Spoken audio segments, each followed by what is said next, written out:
तो नमस्कार दोस्तों, स्वागत है आपका हमारे चैनल एक संदेश पर। जैसा कि आपको पता है कि 24 मार्च से यूपी बोर्ड की परीक्षाएं शुरू हो चुकी हैं और एक सामान्य हिंदी का पेपर आज यानी कि 24 मार्च को हो भी गया है। काफ़ी स्टूडेंट्स के लिए अच्छा भी था और किसी के लिए बुरा भी था। बुरा उसके लिए था जो पढ़ नहीं पाए और अच्छा उसके लिए था जिसने बहुत अच्छी तैयारी की। तो अब जो अगला पेपर है, जो अगला एग्ज़ाम है वो 26 मार्च का है और 26 मार्च का शनिवार का दिन है, जब सारी शक्ति आपके साथ होंगी, चाहे वो पढ़ाई की शक्ति हो, चाहे वो दैवीय शक्ति हो या फिर आत्मविश्वास की शक्ति हो। ये सारी शक्तियाँ मिलकर आपको एक दृढ़ मजबूत छात्र बनाती हैं और आपको सफलता प्रदान करती हैं। तो मैंने कुछ पॉइंट्स बनाए थे क्योंकि इंटरमीडिएट का पेपर ज्योग्राफी का है और ज्योग्राफी भी एक तरीके की साइंस ही है जिसे हम भूगोल कह देते हैं। इसमें नंबर भी साइंस की तरह मिलते हैं। तो सबसे पहले तो हम बात करेंगे कि हम पे गलतियां क्या क्या हो जाती हैं। तो सबसे पहली गलती होती है कि हम किसी भी चैप्टर को या किसी भी लेसन को हम पाठ्यक्रम के अनुसार नहीं पढ़ते। मतलब जो भी सिलेबस है हम उसके अनुसार नहीं पढ़ते। और जो स्कूल में टीचर्स बता देते हैं, मतलब कि जो टीचर्स ये बताते हैं ये इम्पोर्टेंट चैप्टर है, इस चैप्टर्स में से इतना आएगा, हम उस पर भी ध्यान नहीं देते।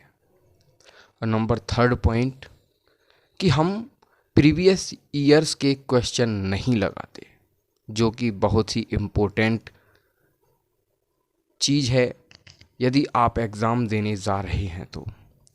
और चौथा पॉइंट ये है कि हम लिखने में जल्दबाजी करते हैं और बहुत सारी चीज़ें भूल जाते हैं। हम चीज़ों को समय अनुसार नहीं कर पाते, अकॉर्डिंग टू टाइम हम किसी भी प्रश्न को नहीं कर पाते, जिससे हमारा टाइम वेस्ट होता है। तो अब हम इसका सॉल्यूशन क्या निकाल सकते हैं? क्या सॉल्यूशन हो सकता है कि हमारा पेपर अच्छा जाए और बहुत ही अच्छे अंक हम अपनी बोर्ड परीक्षा के रिज़ल्ट में प्राप्त करें? तो सबसे पहले कि हमारी जो पढ़ाई है वो सिलेबस के अनुसार होनी चाहिए। हम कितने चैप्टर हैं, कितने में से कितने अंक का आ सकता है, इसका अनुमान लगाकर हम पढ़ाई करें। प्रीवियस ईयर्स के क्वेश्चन देखें, प्रीवियस ईयर्स के जो पिछले पुराने पेपर हैं हम उनको सॉल्व करें। उससे क्या होती है कि हमारा समय, हमारी राइटिंग और हमारा पेपर करने की क्षमता बढ़ जाती है और जहाँ तक है हमारा पेपर बहुत अच्छा जाता है।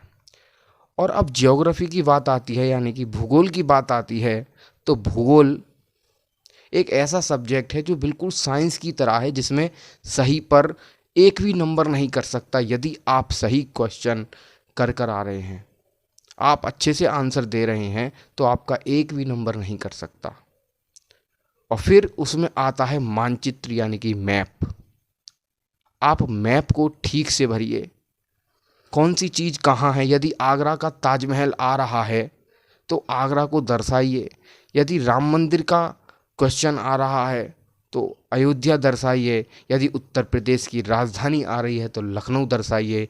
यदि भारत का कोई भी स्टेट या राजधानी या कुछ भी आ रहा है तो आप उसे अच्छे तरीके से पढ़कर ज़रूर भरिए। मानचित्र भी पूरे में से पूरे अंक दिलाता है। हमने खुद ये चीज़ें फील की हैं। हमने भी बहुत से ऐसे पेपर्स दिए हैं, हमने भी एग्ज़ाम दिए हैं, हमने 10th का एग्ज़ाम दिया था, हमने 12th का एग्ज़ाम दिया था। तो बहुत अच्छा लगा कि हम भी उसी प्रकार से पेपर कर कर आए। और जो हम पर आता है वो पहले करिए। जब आप कॉपी भरने जाते हैं, जब आप कॉपी को भरते हैं तो आप लाइन से करिएगा, स्केल लीजिए। उससे क्या होता है कि जो एग्ज़ामिनर होता है, जो आपका कॉपी चेक करता है, उसे आसानी हो जाती है और अच्छा भी लगता है कि कॉपी इतनी अच्छे से सजाई गई है। और एक क्वेश्चन को ज़्यादा समय मत दीजिए जिससे आपका टाइम वेस्ट हो। कि क्वेश्चन, एक भी क्वेश्चन मत छोड़िए, क्योंकि आपको यदि आप 10 क्वेश्चन आ रहे हैं और आप पे 12वां क्वेश्चन नहीं आ रहा या 11वां क्वेश्चन नहीं आ रहा, यानी कि 12 में से 10 क्वेश्चन आ रहे हैं और 2 क्वेश्चन नहीं आ रहे, तो आप उनको नहीं छोड़िए। क्योंकि आप 2 क्वेश्चन करेंगे तो कुछ ना कुछ तो एग्जामिनर आपके लेख पर, आपके मस्तिष्क की जो राइटिंग है उस पर कुछ ना कुछ अंक तो देगा ही। तो यही एडवाइस थी कि आप अच्छे से अपने पेपर दीजिए और अच्छे अंक प्राप्त कीजिए। यही हमारी आशा है आपसे, और आपके सारे पेपर अच्छे तरीके से हों और आप भी टॉपर बने, उत्तर प्रदेश के टॉपर बने। धन्यवाद। और हमारा चैनल पर यदि राय अच्छी लगती है तो हमारा चैनल ज़रूर सब्सक्राइब कीजिए। धन्यवाद।